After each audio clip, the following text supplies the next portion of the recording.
Fala galera, vamos dar continuidade aí à nossa aula de como passar na prova de medicina de emergência. Um assunto muito importante também, que vai cair na prova, tem a ver com as drogas vasoativas. É muito importante que a gente conheça os mecanismos de ação e as principais indicações. A primeira delas é a adrenalina ou epinefrina, né, que é uma droga que tem muito ação vasoconstritora, muita ação no efeito alfa, mas também ação no receptor beta. Então, a adrenalina ela tem muita ação alfa, muita ação beta. E o que a ação alfa faz no vaso sanguíneo? Principalmente vasoconstrição. E no coração, a ação beta, o que faz? A beta aumenta o inotropismo e o cronotropismo. Então, toda vez que a gente dá adrenalina e epinefrina no paciente, a gente promove um aumento da força de contração cardíaca, aumenta a frequência cardíaca, também aumenta a pressão arterial por vasoconstrição periférica, tá? E por isso é a principal droga utilizada na parada cardiorrespiratória. Na sequência, nós vamos estudar a noradrenalina ou norepinefrina, tá? Que também tem ação alfa, também tem ação beta, mas a ação alfa e beta é menor do que a da adrenalina. Tá? A droga que tem mais ação alfa e beta, que tem maior poder de vasoconstrição e de aumento da força de contração cardíaca é a epinefrina, né? A norepinefrina, né? Apesar de ter ação alfa, apesar de ter ação beta, é um pouco inferior, tá? Então por que a gente não usa então epinefrina em todos os casos de hipotensão? Para adulto, a gente prefere a norepinefrina, a noradrenalina, porque dá menos arritmia cardíaca do que a adrenalina. A adrenalina tem tendência a causar muito mais taquicardia no paciente, tá? Na neonatologia e na pediatria, existe uma tendência a se utilizar mais epinefrina ou adrenalina do que a noradrenalina nos casos de choque distributivo, tá? Também é utilizado como vasoconstritor a vasopressina.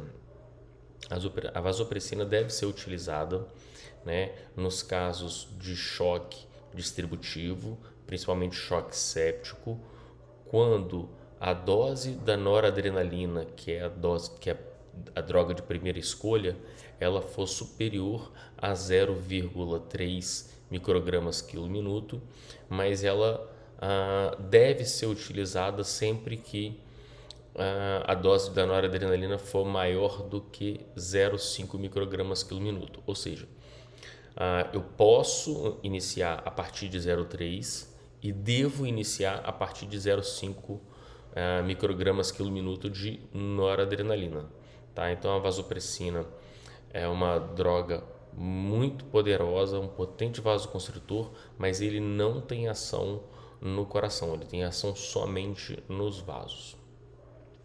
A dopamina é uma outra droga vasopressora e inotrópica, além de ação nos receptores alfa e beta, tem ação nos receptores dopaminérgicos. No passado, a gente acreditava que a dopamina tinha um potencial de melhorar a diurese por ação dopaminérgica, coisa que já caiu por terra, isso não existe mais, tá?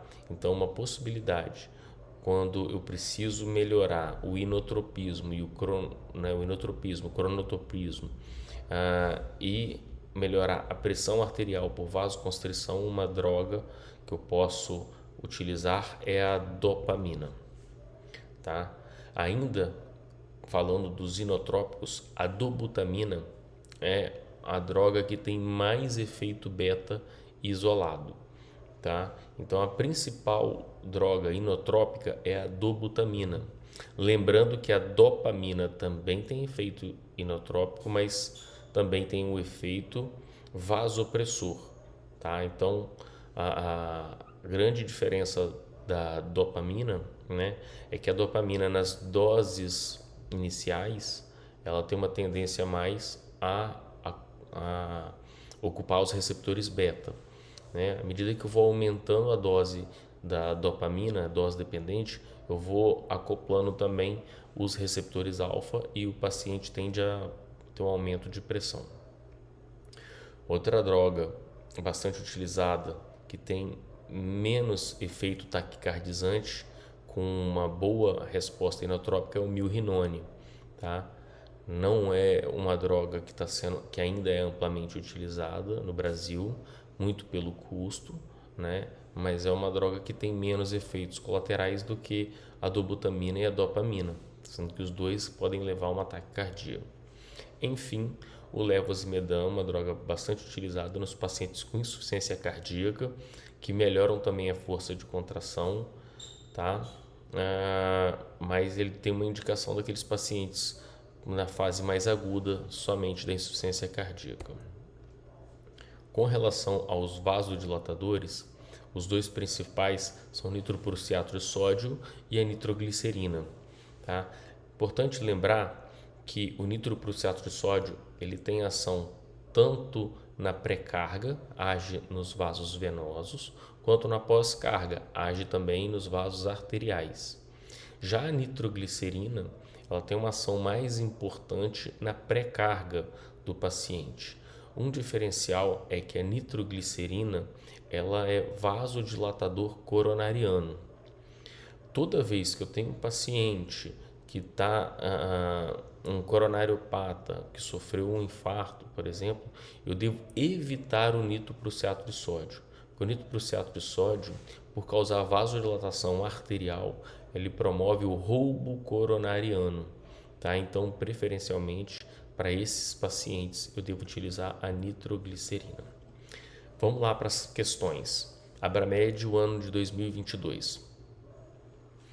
O uso de droga vasoativa é frequente em pacientes com quadro de choque, independente do tipo e causa.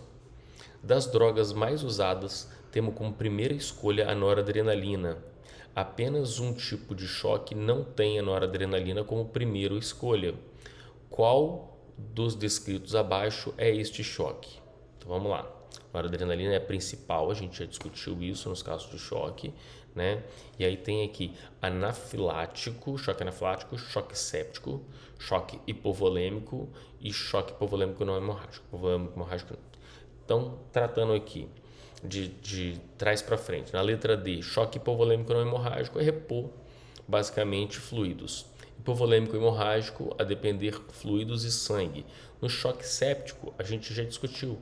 A principal droga é a noradrenalina e aí eu posso associar a vasopressina a partir de 0,3, né, entre 0,3 e 0,5 microgramas.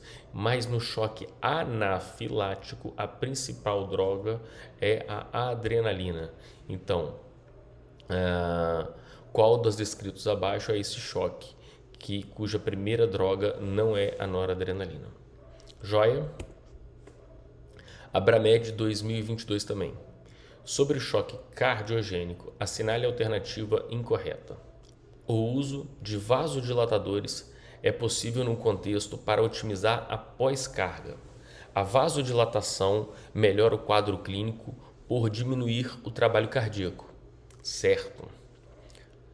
Por se tratar de um choque distributivo, o uso de vasopressina é indicado como primeira escolha de droga vasoativa. Errado, lembra que a primeira escolha do choque distributivo é a noradrenalina, tá? A dobutamina é o inotrópico de escolha nos pacientes com choque cardiogênico e apresenta nos quadros mais graves, inclusive a possibilidade de aumento dos níveis pressóricos. Certo. O uso de balão intraórtico pode melhorar o débito cardíaco de pacientes com quadro refratário de choque cardiogênico, porém, seu uso é restrito e não rotineiro. Certo também. Então, qual é a única que está errada? Letra B. Dando continuidade aos nossos estudos, vamos falar da hidratação venosa. A hidratação venosa ela pode ocorrer tanto por meio de cristalóides como por meio de coloides, soluções coloides. É muito importante que a gente entenda que os cristalóides, e aí a gente está falando de soro fisiológico, ringer simples, ringer lactato, soluções balanceadas, né? Elas se mantêm no vaso, né, após 2 horas só 20% do volume infundido, né? Então eu coloquei lá 1000 ml de soro no paciente, daqui 2 horas o que se mantém no intravascular é somente 20%, ou seja, somente 200 ml do que eu infundi. Já os coloides, que são as albuminas, amidos e gelatinas, né, esse após 2 horas mantém ainda dentro do vaso cerca de 100%. Tá? Existem vantagens e desvantagens de cada uma dessas formas de hidratação venosa. É importante, né, a gente entender que a osmolaridade sérica está entre 280 e 300 miliosmol por litro. Então, a depender do fluido que eu possa escolher, né, eu vou estar mais longe ou mais próximo da osmolaridade sérica do paciente, né? Veja bem que a osmolaridade do soro fisiológica é um pouquinho mais, é 308 miliosmol, do ringer lactato um pouquinho menos, 274, né? E o plasma light, que é aquele que tem as concentrações mais próximas dos valores normais, né? É aquele que se torna mais fidedigno com relação ao conteúdo plasmático sanguíneo, tá? Por isso, inclusive, que o nome é plasma light. Já os coloides, e aí a gente está falando de albumina, amidos e gelatinas, né, se apresentam como solução de 5%, né, que é a solução isotônica, a 20%, que é a solução mais comum aqui no Brasil, que é a solução hipertônica, tá? E existe uma grande vantagem na solução hipertônica de expandir o volume plasmático dos pacientes, né? Então a gente faz a solução hiperoncótica e isso promove uma expansão plasmática. Já os amidos, eles já estão, tanto os amidos quanto as gelatinas têm sido menos utilizadas à medida que o tempo passa, porque os amidos estão relacionados com aumento de sangramento e discrasia sanguínea. Além disso, estão relacionados com aumento de disfunção renal. As gelatinas, além de promover o aumento da volemia, né, com muito menos volume infundido, eles também podem provocar reação alérgica e tem pouco menos efeito adverso do que o amido, mas de uma forma geral todas elas promovem uma disfunção renal, tá? Questão da Abramed caiu tanto no ano de 2022 quanto no ano de 2023. Veja só, criança de 9 meses de idade apresenta febre, vômito e diarreia. Tranquilo? Então está perdendo líquido pela febre, está perdendo líquido pelo vômito, perdendo líquido pela diarreia há 3 dias. Na avaliação do departamento de emergência, você percebe que a criança está sonolenta, frequência cardíaca de 150, temperatura axilar de 38,3, pressão arterial de 64 por 42 milímetros de mercúrio, frequência respiratória de 60 e superficial. O tempo de enchimento capilar é de 3 a 4 segundos, com o sinal da prega evidente. Com base na apresentação deste paciente, qual tipo de choque mais provável? Né? Obstrutivo, volêmico, anafilático, cardiogênico? É claro que a gente está falando de um paciente que está perdendo líquido, então o choque mais provável é o choque hipovolêmico. Após a definição do tipo de choque, qual a conduta terapêutica mais apropriada? Gente, o paciente está sem líquido. O que eu vou fazer para ele? Botar noradrenalina? Claro que não. Botar glicose mais soro fisiológico 0,45? Claro que não. 20 ml por quilo de soro fisiológico? Opa! Essa me parece ser a conduta mais adequada. E dopamina? Também não. Então tá lá. Resposta correta, letra B e letra C. Com base numa série de estudos, gente, o que a gente percebe? É que grandes volumes de solução fisiológica, de soro fisiológica, podem causar acidose hiperclorêmica. É claro que a gente vai fazer hidratação nos pacientes, mas eu tenho que ter um cuidado muito grande com o excesso de hidratação, tá? Por quê? Lembra que o soro fisiológico é cloreto de sódio, então toda vez que eu dou sódio para o paciente, eu também estou dando cloro. E a acidose hiperclorêmica está relacionada com pior desfecho do paciente, aumento de mortalidade. Outra coisa importante entender é que a sobrecarga hídrica, e quando eu falo de sobrecarga hídrica, quer dizer um aumento de peso maior do que 10%, tá? Ou seja, a pessoa tem 70 quilos, ganhou mais 7 quilos, ele está em sobrecarga hídrica por hiperidratação, ela tem um preditor de mortalidade bem mais significativo. Então, toda vez que eu faço uma sobrecarga hídrica no paciente ao longo da internação, e muitas vezes a gente esquece de considerar o balanço líquido cumulativo, né? Eu tenho um aumento da possibilidade do paciente morrer só porque eu hiperidratei o paciente durante a internação, né? E aí a paciente que eu hiperidratei na rua, né, no pré-hospitalar, no pronto-socorro ou até mesmo na UTI, tá? Esse trabalho mostra, né, que estratégias conservadoras de fluido resultam em melhor troca gasosa e reduzir o tempo de internação e tempo de ventilação mecânica nos pacientes. Nesse estudo, está mostrando que o balanço positivo aumenta o risco de morte em pacientes com terapia dialítica, né?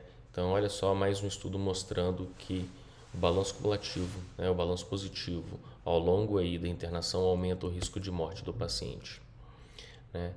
Ou seja, uma abordagem racional para o manejo de fluido, né, reduz a morbidade pós-operatória e o tempo de hospitalização também, né? Veja bem que mesmo naqueles pacientes pós-operatório eu não devo hidratar ele de forma a causar uma hiperidratação, né, e uma sobrecarga hídrica. Muito importante entender também que a hiperidratação ela reduz a geração de trombina, né, devido à hemodiluição e promove também uma discrasia sanguínea, dificulta, né, a formação do trombo do coágulo, tá? Então, principalmente naqueles pacientes com choque hemorrágico, a hiperidratação é muito ruim. Agora, quando comparado albumina com solução salina, veja bem que a sobrevida ao longo de muitos dias, ao longo de 28 dias, quase que não faz diferença. E quando a gente fala de lesão cerebral traumática, né, a sobrevida é maior nos pacientes que fazem uso de solução salina do que aqueles que fazem uso de albumina.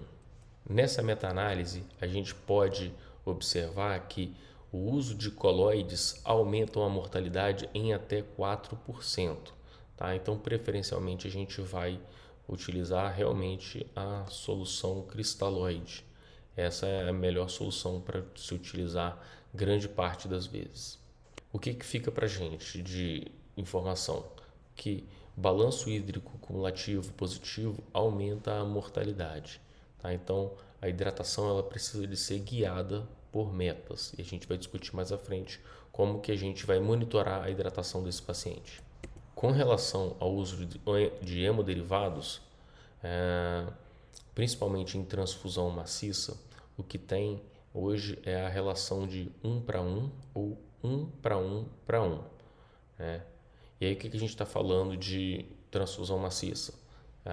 Quando a gente faz muito concentrado de hemácia, né? Quando precisa de fazer muitos plasmas, muitas unidades de plaqueta. Tá? A relação básica é uma bolsa de concentrado de hemácias para uma de plasma e uma aférese de plaquetas. Com relação à indicação do concentrado de hemácia de uma forma geral, a tendência hoje é que a gente vai transfundir o paciente sempre que a hemoglobina for menor do que 6, tá? Essa é a nova tendência. Já nos pacientes vasculopata, coronariopata, a gente precisa transfundir sempre que a hemoglobina for menor do que 10. Plasma fresco em situações de hemorragia e discrasia E plaquetas, a gente vai transfundir quando menor do que 100 mil para cirurgia oftalmológica ou neurocirurgia. Para as demais cirurgias, 50 mil. Que está sangrando abaixo de 20 mil e que não está sangrando, mas tem alto risco, menor do que 10 mil menor do que 10 mil plaquetas. Questão da Abramed 2022.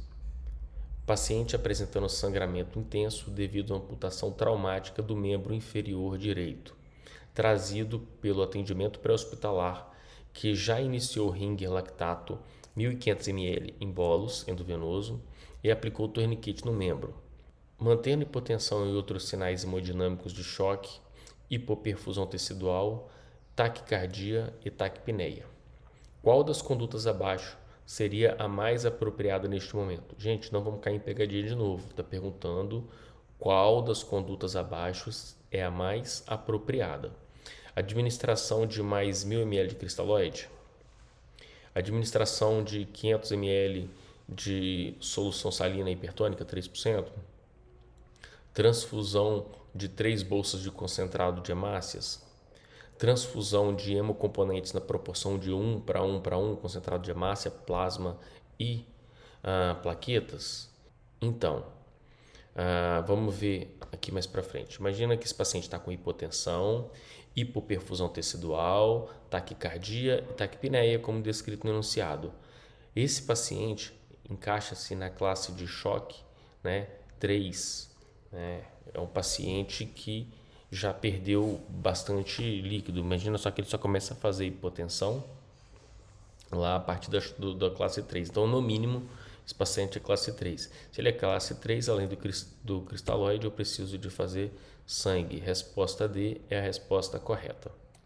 Então, gente, esse foi mais um trecho da nossa aula de como passar na prova de título de medicina de emergência e a gente continua aí ao longo da semana. Um forte abraço, até mais.